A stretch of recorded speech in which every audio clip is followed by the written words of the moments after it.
write things down and look at them once in a while. It happens. And one of my goals was to get to national consultant.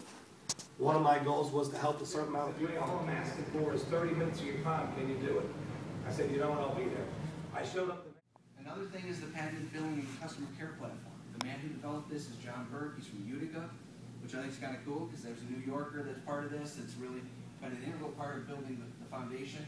John built a system that projects customer usage. They said because gas and electricity is a necessity. We don't have to convince people to heat their homes. The reason we started doing some during the day and some on other days was because people said, well, I've got people that work nights, great. Tuesday at noon, Thursday at noon, Saturday at 10 a.m. There's no excuses anymore. So you get people plugged in. You heard John talk about their vision board.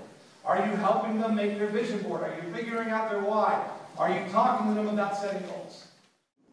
I'm here to introduce you to why I got into this business and how I got into this business. But a couple things first. Turn your cell phones down, please. Hey, we got going that we got to Residual income on you. He says, it's just always secretly filming this guy over here. So let's start with that return on the investment. That's by building a sales and marketing organization or a team of people. All right, what did you just do successfully with the help of the person who brought you into the business?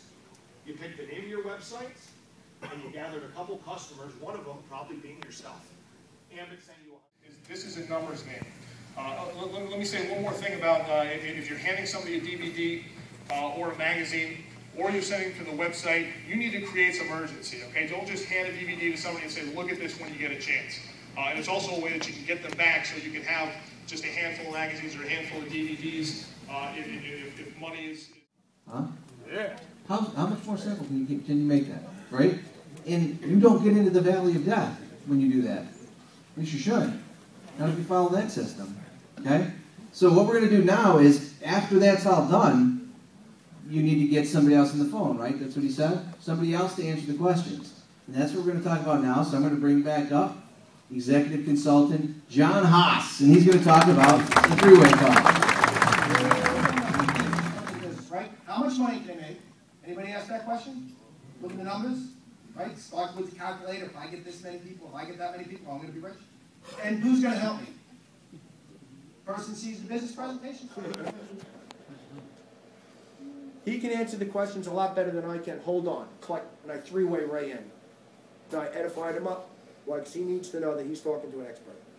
So that the answers land on him correctly. I get on the phone. I say, Ray, this is Bob. Bob, this is Ray. And I zip my lip. And no customers.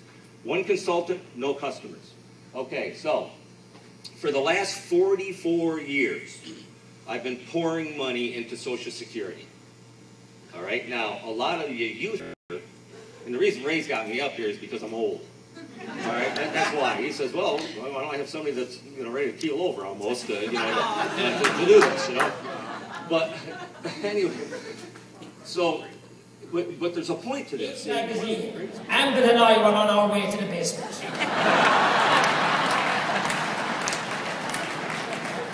Ambit is such a young company that we are all pioneers. We're going to take lots of arrows along the way, like the pioneers of old. But those who do it will get the most land. Let's go to the next one now. Let's move on here. All right, so number 2. There's a lot of drama here, man. I'm feeling it. All right, okay, so we are fast approaching our 100,000th consultant. Okay? And I mean, seriously, guys, we have bets going on at the office when that's going to happen. And everybody's got different days. But, it's going to be any day now. And so Jerry and Chris were really kind enough because we want to do something special with the 100,000th person and all that. We've actually decided that the person for the 100,000, if you sponsor them, we're going to give you $1,000. Just for sponsoring it. Him or her. Him or her, ladies. There's no problem. I like the ladies.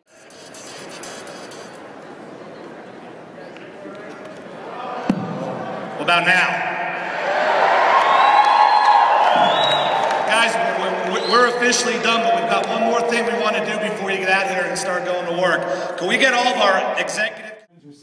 He sat in the back row on the center aisle. And he was sitting there slumped over with his legs hanging out. I want to be like, yo, sit up straight, first of all. You're at my presentation. So he sat there, and I could tell he didn't want to be there. He was kind of ticking me off because I know my presentation was geared to him. So I started taking digs at him. Yeah, there's people in this room who make a lot of money. They're probably too smart. They'll never make it in Ambit. So you were set up twice. Applications and applying to different places. And I've heard about this thing called telecommunications, and how everybody was saying it was going to be the next new boom.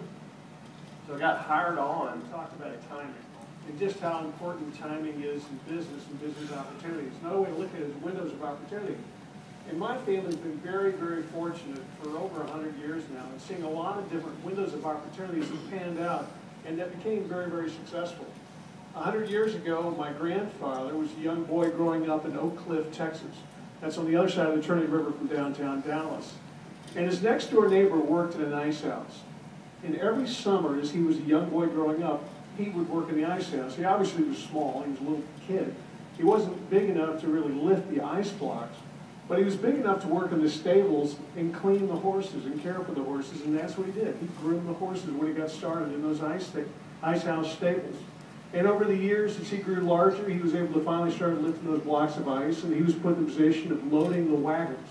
At that point in time, all the ice was delivered around town in horse wagons. They brought the ice to the homes where they were put in the ice boxes, and that's how they refrigerated all the goods back then. And after a while, he grew larger. He still was. He graduated up to the point in time where he was actually, he had his own wagon and he delivered the ice all around town. He was the first member of his family to ever go off to college and attended the University of Texas. And after graduating, he came on back to Dallas and entered the only industry he ever knew, which was the ice business. And within a couple of short years, he became president of the Southland Ice Company. And he understood the business.